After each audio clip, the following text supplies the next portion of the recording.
and newspaper articles in which something was forbidden. When some proclamation prohibited the boys from going out into the streets after 9 o'clock in the evening, or some article declared carnal love unlawful, it was to his mind clear and definite. It was forbidden, and that was enough. For him, there was always a doubtful element, something vague and not fully expressed in any sanction or permission. When a dramatic club or a reading room or a tea shop was licensed in the town, he would shake his head and say softly, "It is all right, of course, it is all very nice, but I hope it won't lead to anything." Every sort of breach of order, deviation, or departure from rule depressed him, though one would have thought it was no business of his. If one of his colleagues was late for church, or if rumors reached him of some prank of the high school boys, or one of the mistresses was seen late in the evening in the company of an officer, he was much disturbed, and said he hoped that nothing would come of it. At the teachers' meetings, he simply oppressed us with his caution, his circumspection, and his characteristic reflection on the ill behavior of the young people in both male and female high schools, the uproar in the classes. Oh, he hoped it would not reach the ears of the authorities. Oh, he hoped nothing would come of it.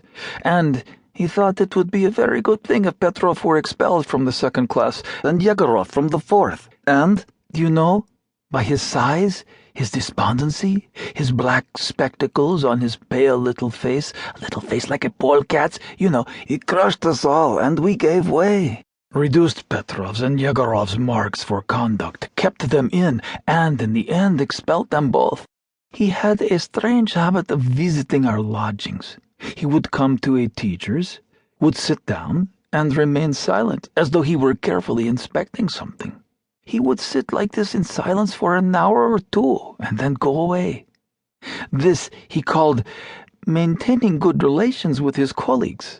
And it was obvious that coming to see us and sitting there was tiresome to him, and that he came to see us simply because he considered it his duty as our colleague. We teachers were afraid of him, and even the headmaster was afraid of him. Would you believe it? Our teachers were all intellectual, right-minded people brought up under Turgenev and Shchedrin.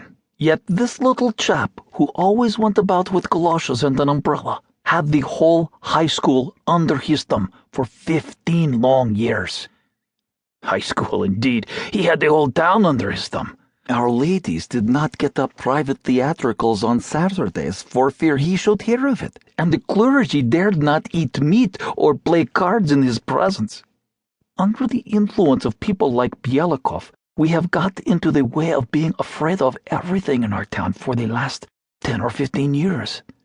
They are afraid to speak aloud, afraid to send letters, afraid to make acquaintances, afraid to read books, afraid to help the poor, to teach people to read and write.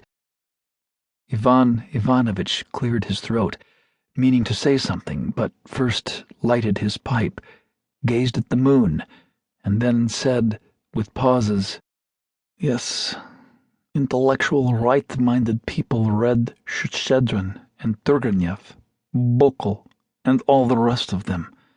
Yet they knocked under and put up with it. That's just how it is."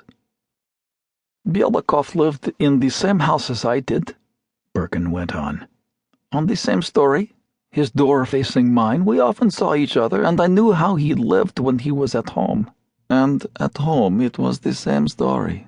Dressing gown, nightcap, blinds, bolts, a perfect succession of prohibitions and restrictions of all sorts, and, I hope nothing will come of it. Lenten fare was bad for him, yet he could not eat meat, as people might perhaps say Byelikov did not keep the fasts, and he ate freshwater fish with butter, not a Lenten dish, yet one could not say that it was meat. He did not keep a female servant for fear people might think evil of him, but had as cook an old man of 60 called Afanasy, half-witted and given to tippling, who had once been an officer's servant and could cook after a fashion. This Afanasy was usually standing at the door with his arms folded. With a deep sigh, he would mutter always the same thing. "There are plenty